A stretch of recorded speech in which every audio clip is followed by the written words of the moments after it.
Sérieux, t'as jamais rédigé d'article pour un blog de ta niche? Tu veux vraiment avoir de l'autorité sur ton site web et être le leader ou pas du tout? Non, parce que du coup, faut m'expliquer pourquoi tu le fais pas. Parce que le guest blogging, donc le fait de rédiger des articles qui soient publiés sur d'autres blogs d'acteurs de ta niche, en fait, c'est un moyen de créer des relations, deux, un moyen d'obtenir des backlinks gratuitement, et trois, tu peux faire de la SERP domination et dominer toute une page de résultats sur Google. Donc c'est une des stratégies les plus intéressantes en netlinking en fait. Dans mon cas, quand je travaillais encore dans l'agence de voyage, on avait rédigé des articles sur un même mot-clé sur 3-4 blogs différents. Et en fait, les 5 premiers résultats, c'était soit nous, soit les articles qu'on avait rédigés et qui faisaient des liens vers nous. Autant te dire qu'on récupérait tout le trafic de cette thématique, de ce mot-clé-là. Et moi, si tu me connais pas, c'est Quentin alias QSO sur les réseaux, Instagram, TikTok, YouTube, Facebook, un petit peu partout. Et mon objectif sur cette chaîne YouTube, c'est de créer la seule et unique formation SEO complète et totalement gratuite. L'objectif, c'est d'avoir autant de valeur que dans les formations que tu pourrais payer, mais tout ça en gratuit ici. Donc, si t'es pas encore abonné, fais-le maintenant et mets la petite cloche pour pas rater tous les prochains modules de formations qui vont arriver et c'est sûr que ça va te plaire. On est parti sur le guest blogging parce que là, ça va pas du tout. La stratégie de guest blogging en SEO, une approche stratégique pour renforcer votre EEAT. Allez, on est parti. C'est quoi le guest blogging? C'est le fait de publier des articles sur des sites tiers pour partager ton expertise auprès d'une audience existante, mais surtout créer des relations et aller au-delà d'une stratégie de lien où tu vas simplement acheter tes backlinks. D'ailleurs, si tu fais de l'achat et si tu veux les liens les moins chers du marché, eh bien, rends-toi direct chez Links Club, le partenaire de cette vidéo qui te propose de l'achat de liens thématiques. Et ça, c'est super important. On l'a vu dans les vidéos précédentes. Un lien thématique, ça envoie beaucoup plus de jus SEO. Parce que Google comprend et ça lui paraît logique que tel site fasse un lien vers ton site. Donc, si tu veux tes liens thématiques à partir de 10 €, eh bien, va sur Links Club. Mon lien, il est directement en description. Allez, nous on est reparti sur le guest blogging. Si tu fais de l'achat ou si tu démarches uniquement des sites pour récupérer des liens, le guest blogging, ça va te sauver la mise. Surtout quand tu lances ton site, créer du contenu à publier sur d'autres sites, c'est une très bonne stratégie, totalement gratuite. Ça te permet donc de partager ton expertise, de te positionner comme le thought leader et devenir une référence respectée dans ton secteur d'activité. Pourquoi? Parce que en fait, à force de partager et d'être cité dans ta thématique sur plein d'acteurs, donc sur plein de sites, sur plein de blogs, sur tous les acteurs de ta niche et d'obtenir des backlinks, pour Google, pour les utilisateurs sur Internet, tu commences à être au fur et à mesure une figure d'autorité, un leader d'opinion. Renforcement de la crédibilité, forcément parce que ça vient de faire des backlinks et donc ça partage de la crédibilité, en plus t'es cité, donc ça vient améliorer tous les signaux EAT, expertise, expérience, autorité, fiabilité, etc., etc. L'objectif principal, c'est pas uniquement le backlink, et ça c'est important de l'avoir en tête, mais c'est la valeur apportée au lecteur et la notoriété que tu gagnes. Si tu crées du bon contenu parce que c'est toi qui vas avoir la main sur le contenu, en fait, tu peux mettre en avant ta marque. Bien sûr, il y en a certains qui vont te demander de pas faire d'encre optimisée sur le lien. Il y en a certains qui vont te demander spécifiquement que ce soit pas un article trop commercial. Mais par contre, tu peux faire en sorte de te citer comme un expert sur le sujet. Et ça, c'est intéressant. Même si tu fais qu'une mention et qu'au début de l'article, ça reste percutant pour l'internaute qui va lire. Donc, les bénéfices du guest blogging, notoriété, visibilité, exposition de nouvelles audiences et surtout, en fait, être cité sur des sites d'acteurs de ta niche, ça reste toujours pertinent et ça montre aussi aux internautes que en fait ce site-là, cet acteur-là te fait confiance. Ça t'apporte du trafic qualifié et surtout si tu choisis bien les mots-clés sur lesquels tu vas créer ton contenu, ça c'est super important. Et comme c'est des visiteurs qui sont déjà intéressés par ta thématique, en fait tu vas augmenter tes chances de conversion derrière. La crédibilité EEAT, le réseau professionnel, parce qu'en fait les acteurs de ta niche, c'est aussi important de les connaître. Et donc, tu vas pouvoir tisser des relations. Si tu leur crées un bon contenu, un contenu qui rapporte du trafic sur leur site, et toi, tu récupères un petit peu de trafic parce qu'ils cliquent et qu'ils arrivent sur ton site, tout le monde est content et tu crées des bonnes relations qui peuvent être durables et à terme, tu peux faire de l'affiliation, tu peux faire un partenariat avec eux. Il y a plein de possibilités. L'acquisition client, forcément, parce que, encore une fois, si tu es sur des mots-clés qui peuvent générer de la navigation, du commercial et que ça te rapporte, toi, potentiellement des leads, parce que tu fais figure d'autorité dans l'article que tu as créé, ça peut te ramener des conversions à terme. Et sécurité SEO, parce que les backlinks qui sont en dofollow génèrent de la confiance d'un site à ton site, et donc ça va assurer l'autorité de ton site web aussi, d'où ce qu'on appelle la sécurité SEO. Et là, quelques chiffres en très rapide, il y a à peu près plus 20% de trafic organique après publication sur d'autres sites, donc, et qui font lien vers toi, ta page web aussi. 61% des marketeurs citent l'autorité comme bénéfice clé, mais comment identifier les bons sites hôtes ? Et ça, c'est super important. Donc, je t'ai fait un petit graphe ici. On va avoir la pertinence thématique. C'est super, super, super important, primordial que tes backlinks proviennent de sites thématisés. Et encore plus important, imaginons que tu as une page ballon de foot. Donc, le backlink, le contenu que tu vas rédiger sur un autre site, il doit parler d'une thématique très très proche du ballon de foot. Par exemple, comment choisir son ballon de foot ou comment faire quand mon ballon de foot est crevé. Ces sujets-là, ils sont tellement thématiques que c'est pertinent qu'ils fassent un lien vers toi, ta page ballon de foot. Tu vois, c'est vraiment ça qu'il faut. Et la pertinence thématique, c'est super important. Si tu ne l'as pas, ça va te donner beaucoup moins de valeur et beaucoup moins de crédibilité à ton lien aux yeux de Google et ça peut même te pénaliser. L'autorité de domaine, donc ça, c'est des métriques qui sont estimées sur SEMrush, sur Majestic, etc. Privilégier les plateformes à forte autorité de domaine. Ça veut dire qu'ils sont cités souvent, qu'il y a beaucoup de domaines référents vers eux, etc. Encore une fois, c'est que des métriques. Il y a certains SEO qui vont booster ces métriques-là. Donc fais attention, il ne faut pas prendre que ça. Par exemple, tu peux coupler l'autorité de domaine avec le trafic organique. Est-ce que ce site sur SimilarWeb, par exemple, il récupère combien de visites mensuelles? Et potentiellement, en faisant la balance de tous ces critères que je te donne, tu vas trouver des bons sites hôtes pour créer des backlinks, pour créer du contenu. Qualité du site, est-ce que, par exemple, c'est des vrais auteurs qui rédigent sur le site? Est-ce que le site, il te paraît expert ou pas? Est-ce qu'il a déjà une crédibilité? Est-ce que toi, tu le connaissais comme acteur de ta niche, etc., etc. Est-ce qu'il y a une audience engagée, donc des commentaires et des partages sur les pages de blog, mais aussi, est-ce qu'ils ont des réseaux sociaux? Est-ce qu'ils vont promouvoir la diffusion des contenus, etc., etc. Quelle est la ligne éditoriale? Est-ce que ça correspond aussi? Est-ce que ça match avec la tienne ou pas? Et autorisation de liens, donc il faut absolument dealer qu'avec des personnes qui sont prêtes à te mettre des liens do-follow, donc sans l'attribut no-follow. C'est super important. Comment les approcher? Parce que forcément, il y a plusieurs méthodes pour obtenir des liens et donc publier du contenu sur d'autres sites. Et il y a une de ces façons qui correspond à de la prospection. Donc en fait, tu vas devoir trouver les contacts.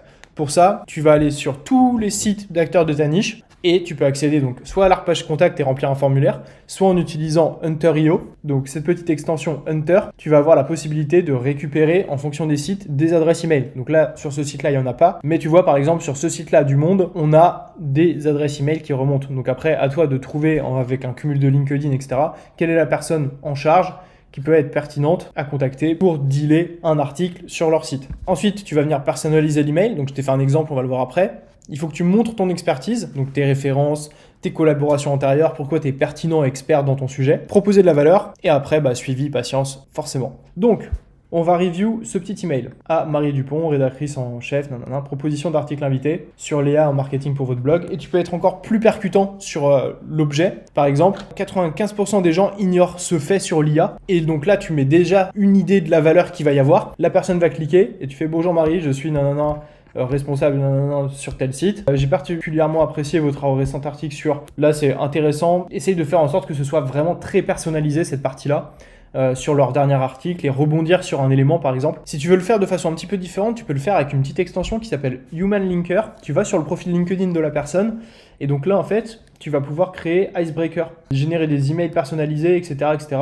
Et en fait ça va se baser sur les posts qu'il a fait, sur les synergies qu'il peut y avoir entre lui et moi par rapport à mes posts, à ses posts, ses centres d'intérêt, etc.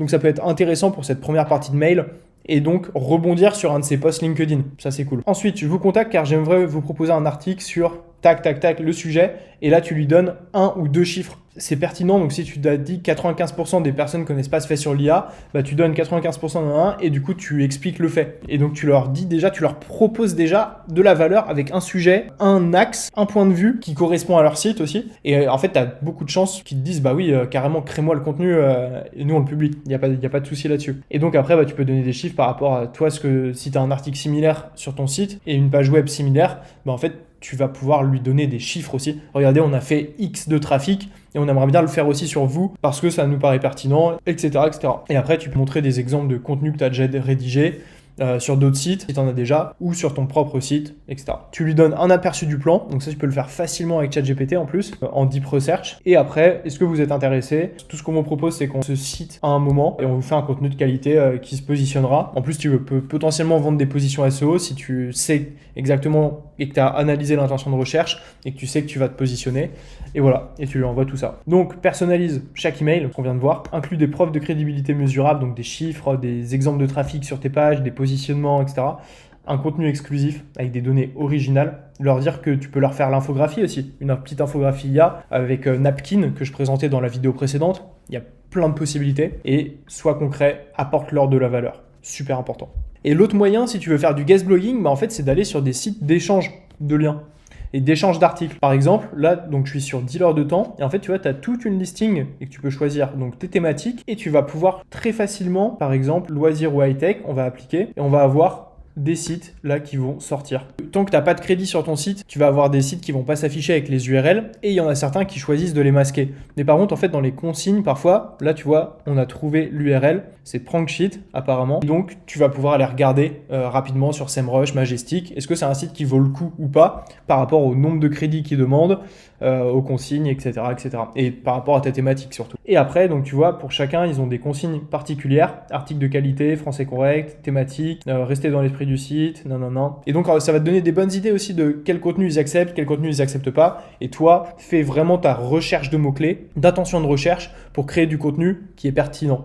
Et après, ce que tu peux faire, c'est cibler exactement les mêmes mots-clés que toi, tu cibles sur ton site web et faire en sorte qu'en fait, ce soit eux qui aient un contenu similaire au tien, qui se positionnent parce que c'est eux qui te font un backlink, plutôt que ce soit tes concurrents, par exemple. C'est intéressant de le voir comme ça. Donc, quel contenu proposer? Proposer du contenu original, obligatoire, des études de cas, des conseils exclusifs, des guides pratiques, de l'analyse d'actualité, et surtout, potentiellement, des contenus qui vont se positionner sur les mots-clés que tu vises. Et ça, c'est super important. Donc, que ce soit, comme je te le disais juste avant, des mots-clés que toi, tu vises aussi, et donc pour prendre plusieurs places sur la SERP, ou des mots-clés sur lesquels toi, tu n'arrives pas encore à te positionner, et tu te dis que ce site-là, comme il a plus d'autorité, il va se positionner.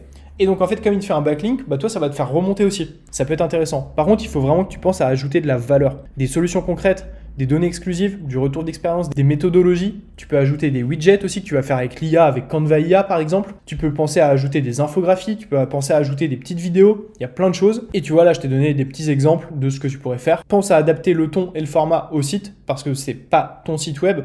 Donc, s'il vous voit alors que toi, tu tutoies, s'il parle de façon friendly ou plutôt professionnelle, sérieuse, etc., etc. Tu vois, formel, article court ou pas, informationnel, contenu, format informel, article long, recherche et exemple. Il faut que tu cites aussi donc, les sources fiables dont fera partie ton site. Des données actuelles, donc bien sûr datées 2025 ou 2026 en fonction de l'année à laquelle tu regardes cette vidéo. Des tendances, des vrais chiffres, etc., etc. Des visuels explicatifs. Exemple pratique, un peu tout ce que je te disais là juste avant. Et tout ce qu'on voyait en fait dans la vidéo précédente sur le link baiting, applique-le aussi directement sur leur site à eux. Fais-leur du bon contenu, ça a beaucoup plus d'impact que si tu fais un vieil article qui sera dans les fins fonds des abysses de Google et qui ne marchera pas. Rédige un article invité, donc de qualité, originalité et valeur, structure claire, donc forcément on respecte toutes les bases du SEO avec une structure de titre, une bonne hiérarchie, un titre accrocheur, tu vas leur proposer le meta title, la méta description, l'introduction, le ton, format multimédia aussi, n'hésite pas à leur ajouter une petite infographie, ça fait toujours plaisir. Et avec l'IA, tu peux faire tout ce que tu veux, tu peux créer des images avec ChatGPT, tu peux faire une petite vidéo avec Google AI Studio VO2, totalement gratuite. Bref, n'hésite pas à leur ajouter un maximum de matière et ils auront tendance à te dire oui encore plus facilement si tu leur mâches tout le travail, il n'y a pas de raison qu'ils te disent non. Ensuite, évidemment, fais toute la stratégie SEO, que ce soit choisir le mot-clé, que ce soit répondre à l'intention de recherche, l'ensemble, il faut que tu le fasses, il faut que tu leur donnes tout d'un coup, qu'ils aient l'article clé en main, qu'ils aient leur page web clé en main, qu'ils aient juste à faire copier-coller, finito. Qualité rédactionnelle, donc fais attention à ton orthographe, ta grammaire, ta syntaxe, évidemment. Et n'hésite pas à mettre un petit appel à l'action aussi. Si par exemple tu veux promouvoir ton site, leur dire de mettre un petit bouton et ou potentiellement leur proposer de l'affiliation vers ton site aussi. Il y a plein de moyens d'aller leur donner encore plus d'arguments pour qu'ils se disent « Ah mais ça c'est un partenariat incroyable, let's go, on veut travailler avec lui ». Tu crées 1 la relation, 2 tu obtiens un backlink, 3, si tu as fait du bon contenu, tu vas obtenir du trafic et de l'autorité. C'est tout bénef pour toi. Le guest blogging, ça marche trop bien. C'est juste qu'en fait, la plupart des gens ne savent pas le faire. Et ensuite, les bonnes pratiques additionnelles, les consignes éditoriales, comme on l'a vu sur Dealer de temps, ils ont des consignes spécifiques. Livrer dans les délais, être ouvert au retour de l'éditeur et pas de contenu dupliqué ni recyclé. Quelques petits exemples. Biographie d'auteur, ça peut être intéressant de leur demander aussi de créer une biographie d'auteur pour toi directement, surtout si tu es une personne connue. Typiquement, moi, si je devais rédiger un guest blog sur le site de Paul Vengeon, je vais peut-être lui demander de dire « Ah ok, viens, on fait une collab et tu me fais un compte auteur Et du coup, on dit QSEO et Paul Vengeon ont co-rédigé un article. Et en plus, ça va donner encore plus de valeur d'autorité à mon nom et aussi à sa page web. Parce que je suis reconnu sur les réseaux sociaux, etc., etc. Donc ça peut être aussi un argument que tu mets en place pour leur vendre le fait de récupérer un guest blog. Donc ça, c'est vraiment super important. Et dans le EAT, le profil auteur, c'est vraiment cool. Lien contextuel dans le contenu, évidemment. Donc là, tu vois, notre équipe a récemment développé une méthodologie d'optimisation. Donc tu fais un article avec une encre vers ton lien, donc vers ton backlink, optimisé, semi-optimisé. Après, il y a des sites, et tu le verras sur Dealer de temps si tu utilises ça dans un premier temps, où ils vont te dire on n'accepte pas d'encre optimisée. Donc tes mots-clés cibles, par exemple ballon de foot, ça marchera pas. Par contre, comment choisir son ballon de foot quand il est crevé, c'est un mot-clé très long train, et là ça peut être intéressant, ils vont pas te refuser ça. Et par contre, certains ils vont dire soit nom de marque, soit URL, www. directement, etc. Il faut que tu vois, que tu deals avec eux. C'est toujours mieux de l'avoir en contextualisé dans un paragraphe qui parle du sujet et donc sur une encre qui définit vraiment ta page web, et donc quand la personne va cliquer, elle sait déjà quel contenu elle va trouver sur ton site web. Mais pour certains, ils seront un petit peu durs en affaires et tu pourras pas, mais ça fait toujours un lien. Équilibre naturel, pour intégration optimale, un lien utile pour 300-500 mots, c'est à peu près ce qu'il faut. Fais en sorte de ne pas avoir trop de liens pour pas diluer trop le jus de la page SEO. Bien sûr, il va falloir citer d'autres sources. C'est toujours cool de citer d'autres sources, d'autres articles, et potentiellement, ce que tu peux faire, si tu commences à faire plusieurs guest blogging, tu fais un lien vers toi, ta page, et un lien vers une autre page, mais cette autre page est là aussi un lien vers toi. Tu vois, sur un autre guest blog que tu as déjà publié avant, une autre étude un peu similaire. Là, ça peut être vraiment pas mal de le faire comme ça. Et surtout, évite de surcharger donc de liens comme ça paraît logique. Respect de la page haute, donc essaye de pas faire plus de 1-2 liens par article, et ça, surtout même pour toi, ça évite de diluer, parce que si tu as 5 liens, le jeu SEO de la page, il sera dilué en 5. Donc autant que tu aies 1 ou 2 liens. Et toi, essaye de mettre ton lien en haut de la page. Ça a beaucoup plus de poids que s'il est tout en bas dans les sources citations. Donc inclure des liens vers d'autres articles, proposer des ressources complémentaires, citer des sources externes fiables, privilégier la valeur du lecteur. Pas de liens commerciaux directs, évidemment, c'est toujours mieux. Et ensuite, un point qui est sous-côté aussi dans le guest blogging, c'est le fait de promouvoir cet article invité. C'est pas parce qu'il est publié sur le site de quelqu'un d'autre, d'un autre acteur de ta niche, qu'en fait il faut pas que tu le mettes en avant. C'est un contenu que toi tu as rédigé, où tu fais parler ton expertise et qui fait un lien vers toi. Donc en fait, tu as tout intérêt à promouvoir cet article aussi. Parle-en dans ta newsletter, parle-en sur tes réseaux sociaux en mode « Ah regardez, on a un article et en plus il parle de nous ». Si tu as une base d'utilisateurs, une base d'abonnés, une base mail, en fait, tu as tout intérêt à les envoyer aussi. Ça va faire du trafic vers la page, donc la page va mieux se positionner, donc elle va se positionner sur le mot-clé que tu visais à la base, donc potentiellement, au fur et à mesure, elle aura de plus en plus de trafic, donc potentiellement, il y aura de plus en plus de trafic qualifié qui cliquera sur le lien, qui renverra vers toi, donc ça donnera plus de puissance à ton backlink, cercle vertueux. Et pareil, n'hésite pas à leur donner déjà une idée des liens internes qu'ils devraient faire, le maillage interne sur leur site, ce qui paraît pertinent, etc. pour faire en sorte que cette page web que tu vas créer sur leur site, ce soit pas une page zombie qui reçoit aucun lien depuis le site même, parce que sinon elle sera pas indexée sur Google, elle sera pas visible. Donc dis-leur tiens, regardez là sur cette page web, vous parlez de ça peut être intéressant de faire un lien vers cette page qui définit encore un peu plus ce sujet, qui approfondit, etc. Et enfin, l'engagement des lecteurs, donc n'hésite pas aussi toi à interagir, à demander à ton équipe, à tes proches d'interagir avec leur contenu pour améliorer les facteurs d'engagement, etc. Donc améliorer le référencement de la page web que tu viens de créer sur un autre site et faire en sorte que elle se positionne bien et qu'elle régénère du trafic vers ton site. Toujours pareil. Bénéfice de la promotion croisée, visibilité amplifiée, signaux SEO renforcés, relations éditeurs consolidées, autorité accrue. Pas grand chose de plus à dire, c'est vraiment super important de le faire et de le faire comme ça. Et enfin, il y a quelques erreurs à éviter et petite stratégie à avancer. Piège à éviter, contenu de faible qualité ou recyclé.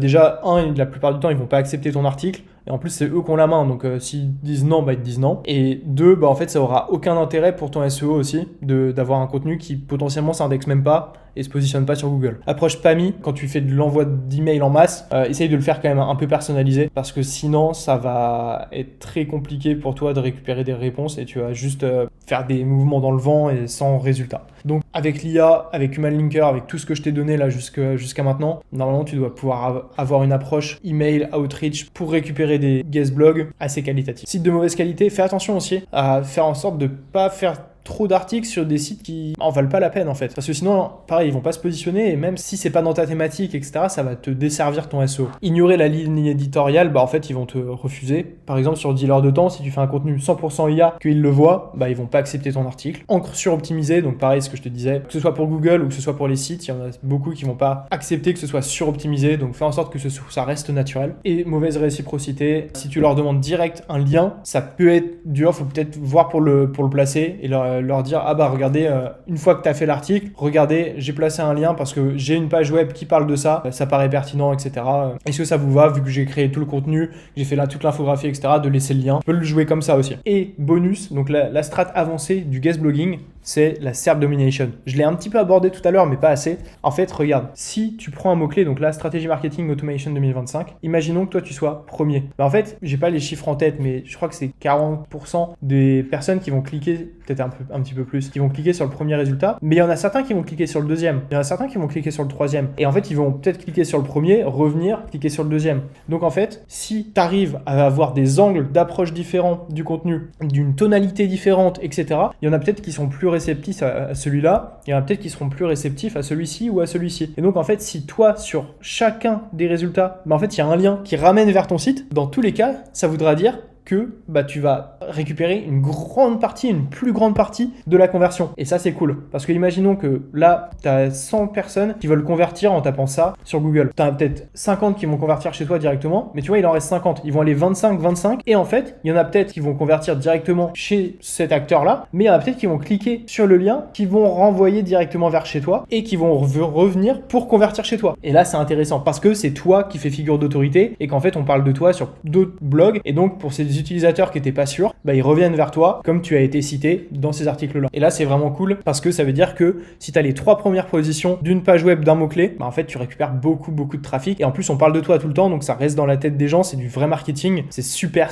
intéressant. Captation de plusieurs clics, contrôle du message de marque, autorité renforcée, réduction de l'espace concurrentiel. Cette stratégie, elle demande d'importants moyens parce que tu dois faire de la rédaction, mais en fait, avec l'IA et avec ton plan, et si tu as déjà des contenus similaires sur ton site web, tu as déjà fait ce travail d'intention de recherche sur ton site, ça ne demande pas tant de temps que ça. Tu vas juste avoir un peu de rédaction et de création de contenu, donc infographie, etc. Et après, d'envoi d'outreach et ou de sélection des blogs sur Dealer de temps par exemple. C'est tout pour moi, j'espère que cette vidéo t'a plu, on a donné pas mal de pépites et là tu as une vraie stratégie, en plus c'est 100% gratuit pour récupérer des backlinks, pour faire parler de toi et de ta solution et développer ton autorité sur le web. Si t'as aimé la vidéo, n'hésite pas à mettre un petit like, ça coûte rien. Et surtout, n'hésite pas à mettre la thématique générique, donc le gros de ta thématique dans les commentaires, comme ça, en fonction des personnes, tu vas peut-être pouvoir créer des liens avec eux et du coup créer des synergies et potentiellement, moi je pourrais te donner des idées d'acteurs sur lesquels tu pourrais aller demander à créer du guest blog. Et bien sûr, si tu as des questions, n'hésite pas à les mettre aussi en commentaire. Nous, on se retrouve dans la prochaine vidéo, une autre stratégie pour ton netlinking et je pense que tu vas beaucoup aimer. Allez, ciao.